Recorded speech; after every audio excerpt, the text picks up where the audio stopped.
अपमान का बदला की कहानी। यदि आप मेरे चैनल में नए हो तो मेरी चैनल को सब्सक्राइब करें, शेयर करें और लाइक करें। धन्यवाद। राजा कृष्णदेव राय दूर दूर तक मशहूर थे।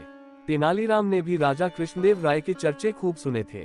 तेनाली ने सुना था कि राजा चतुर और बुद्धिमानों का सम्मान करते हैं, इसलिए उसने सोचा कि क्यों न राज दरबार में जाकर हाथ आजमाया जाए। लेकिन इसमें एक अड़चन थी कि बिना किसी बड़ी मदद के वो वहां तक पहुंच नहीं सकता था। ऐसे में उसे किसी ऐसे व्यक्ति की तलाश थी जो उसे राज दरबार तक पहुंचा सके। इस बीच तेनाली की शादी मगम्मा नाम की लड़की से हो गई। 1 वर्ष बाद तेनाली के घर बेटा हुआ। इस दौरान तेनाली को पता चलता है कि राजा कृष्णदेव राय का राजगुरु मंगलगिरी नामक स्थान पर गया है। तेनाली वहां पहुंच जाता है और राजगुरु की खूब सेवा करता है और उन्हें महाराज से मिलने की अपनी इच्छा भी बताता है। लेकिन राजगुरु था बहुत चालाक। उसने बड़े बड़े वादे रामलिंग यानी तेनालीराम से किए और उससे खूब अपनी सेवा करवाई। इस बीच राजगुरु ने सोचा कि अगर कोई चतुर इंसान राज दरबार में आ गया तो उसका सम्मान घट जाएगा। इसलिए राजगुरु ने रामलिंग से कहा कि मुझे जब भी सही मौका दिखेगा मैं तुम्हारी मुलाकात महाराज से करवा दूंगा। इसके बाद क्या था, तेनालीराम राजगुरु के बुलावे का इंतजार करने लगा, लेकिन कई दिनों तक कोई भी खबर नहीं आई। इस बात पर कई लोग रामलिंग का मजाक उड़ाने लगे और कहते कि भाई रामलिंग, विजयनगर जाने की तैयारी कर ली। इस बात पर तेनाली कहता कि उचित समय आने पर सब हो जाएगा।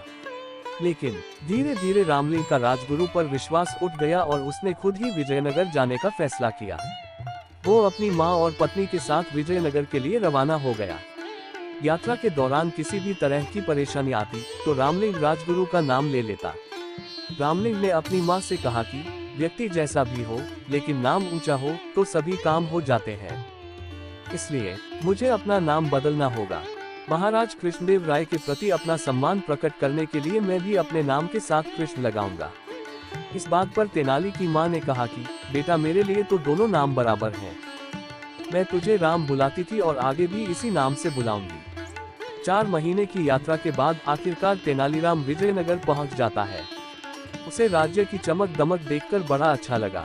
बड़े बड़े घर, साफ सड़कें और बाजार को देखकर वो दंग रह गया।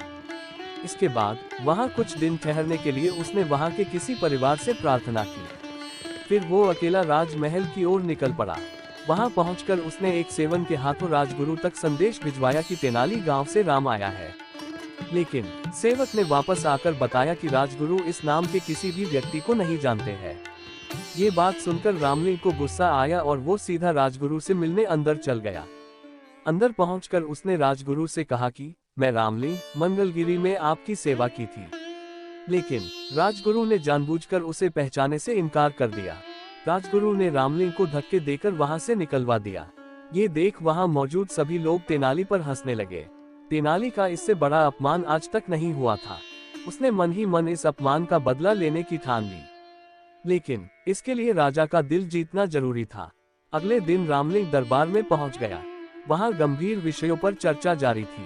संसार क्या है, जीवन क्या है, जैसे सवाल किए जा रहे थे।